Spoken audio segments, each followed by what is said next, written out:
Silakan yuk kita. Shalom Kak, saya mau nanya, Ya. di FYP Tito saya pernah keluar yang mengatakan bahwa Yesus menikah dan memiliki anak. Menurut Kailia itu benar atau Silakan Timothy.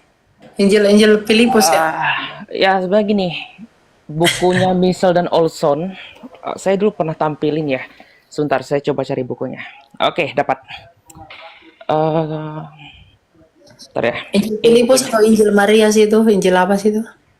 Yang sering digunakan itu Injil Filipus. Filipus ya. Paling ya itu yang sering sekali digunakan oleh mereka. Nah, di kalangan kaum-kaum Gnostik, mereka hanya mengambil sumber ketika Yesus itu dikatakan menciumi Maria. Menciumi Maria. Tapi yang perlu kita simak sebenarnya, kenapa cuma Injil Filipus? Karena ada naskah yang menceritakan Yesus itu pernah menciumi ini siapa? Saudaranya Yakobus. Nah, menurut naskah dari naskah-naskah Gnostik, ternyata itu adalah suatu pernyataan misteri rahasia nih. The Second Apocalypse of James memuat paralel terkenal dari kisah yang terdapat dalam Gospel of Philip tersebut. Di dalam teks ini disebutkan bahwa Yesus yang bangkit itu menanamkan pelbagai misteri rahasianya kepada Gelap Yakobus. kali lah itu Timothy. Sorry. Biasalah. Lampu LED orang kampung. Jadi begini katakan bahwa di dalam teks ini disebutkan bahwa Yesus yang bangkit itu menanamkan pelbagai misteri rahasianya kepada Yakobus dengan mencium mulutnya serta menyebut kekasihku. Kenapa? Karena hal ini adalah suatu pernyataan misteri gnostik dalam buku ini ya. Tapi yang menjadi populer itu kenapa hanya Maria Magdalena? Seolah-olah mendukung pernyataan dari The Da Vinci dari bukunya itu ya, Dan Brown, seolah-olah Yesus itu pernah menikah hanya karena dia pernah mencium Maria Magdalena, tapi dia nggak mau fokus terhadap Yesus yang pernah mencium Yakobus.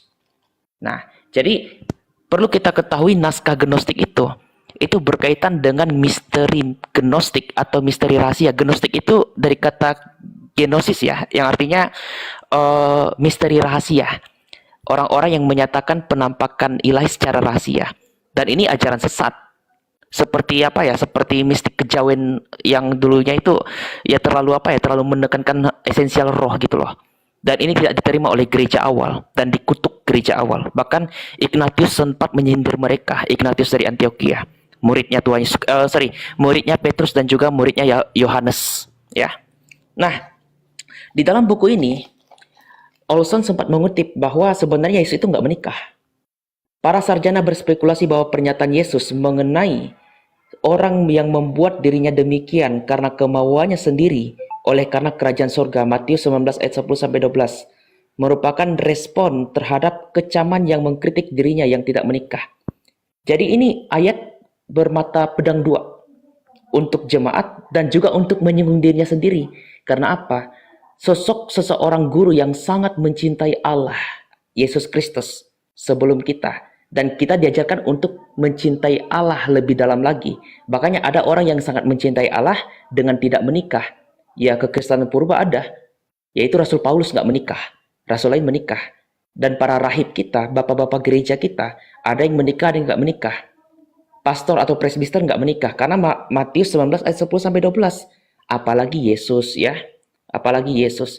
Jadi salah satu argumen yang populer adalah ia harus menikah sebab pada abad pertama di Palestina para rabi yang masih bujangan tidak dihiraukan. Ya karena yang mereka gunakan ini adalah tulisan dari Midrash yang Yahudi yang muncul tahun 70 Masehi. Itu saya sudah ada singgung ya, kawan-kawan bisa cek di VT saya atau di YouTube di YT ya. Di situ saya ada sempat menyinggung pernyataan dari bukan Joseph Free, McDowell dalam bukunya Among Us, dalam bahasa Indonesia itu Apologetika jilid kedua. Itu ditegaskan yang mereka menggunakan itu Midrash Yahudi munculnya tahun 70. Rabi itu harus mengajar. Padahal ada naskah sebelum Midras ini, ada yang umur 30 tahun, Rabi bisa mengajar. Jangankan dari naskah-naskah Yahudi, naskah-naskah Eseni, orang-orang Eseni, Rabi mereka ada yang menikah, ada yang nggak menikah. Lalu kenapa memaksakan Yesus harus menikah hanya karena tradisi yang baru muncul, karena reformasi. Ya saya katakan reformasi, kenapa? Bait suci udah hancur. Golongan Bait suci, Rabi Akiva itu. iya, golongan Rabi Akiva. Jadi tidak bisa selalu mengukur pandangan rabinik untuk melihat akar yang sejaman dengan Yesus Kristus, karena ada sedikit yang direformasi, ada yang enggak. Gitu ya. Lalu gini, biasa ini sering digunakan oleh kalangan muslim. Untuk kalangan muslim saya menanyakan kepada Anda, pernahkah Anda membaca tafsir Ibnu Abbas? Padahal dalam surah Al-Imran ayat 45, ayat 39, sorry, dikatakan bahwa Yahya mengikuti Nabi Isa yang disebut dengan Al-Hasyur, tidak memiliki syahwat. Tidak memiliki syahwat terhadap apa? Terhadap wanita, kata siapa? Kata Ibnu Abbas. Siapa Ibnu Abbas? Itu sepupu Nabi Muhammad. Kok kalian maunya pakai naskah gnostik? Kalian ini imannya berdasarkan apa? Berdasarkan Ahlul Sunnah wal Jamaah kah? Menggunakan hadis yang sahih, menggunakan ijma ulama, menggunakan kias. Lalu kenapa kalian pakai naskah gnostik? Kenapa? Yang munculnya baru abad keempat. Yesus enggak lahir pada abad keempat Masehi. Mari kita menggunakan logika yang sehat. Bahkan Ibnu Katsir saja mengatakan Yesus tidak Nabi Isa tidak berkeluarga seperti Yahya yang tidak mengenal wanita. Itu 2 kali pernyataannya. Jadi kalau dia tidak memiliki syahwat, ngapain dia nikah? Karena pernikahan itu ada syahwatnya. Gitu ya. Jadi dalam 2 argumentasi secara gnostik ini gugur, bahwa Yesus itu menikah, 3 hal. Secara gnostik ini gugur, secara tradisi Yahudi ini juga gugur, karena pernyataan pernikahan harus ada, seorang rabi harus menikah itu midrasnya baru muncul tahun 70 di atas, 70 Masehi. Yesus telah terangkat di surga tahun 35 Masehi. Yang terakhir dalam Islam ini juga gugur karena mereka tidak setia dengan ijma ulama. Ya gitu ya Kak Elia dan juga Kak Yuki, silakan. Iya, Injil Filipus itu datangnya kapan itu? Ya itu muncul abad keempat. Bahkan menariknya menariknya itu ya, bukunya Bapak Gereja Epifanus dari Salamis, dia sempat menyebut Filipus, Injil yang dinamakan Filipus. Saya nggak tahu Injil Filipus yang disebut ini sama nggak dengan ini, tapi dia menyinggung penulis Injil Filipus ini adalah bidat borborit, yang dimana mempersembahkan perjamuan kasih itu dengan apa? Dengan cairan kemaluan. Nah, itu Bidat udah sesat itu. aneh itu ya. Udah nyeleneh itu. Ya, gitu ya, yuk kita ya. Ya, gitu ya. Berarti Yesus menikah itu tidak benar kan, Kak? Wah, hoax itu. Nah, ada itu. Itu spekulasi aja. Kalau dia itu menikah, minimal Yosefus itu menuliskan itu sebagai biodatanya dia di dalam tulisannya Antiquities of the Jews.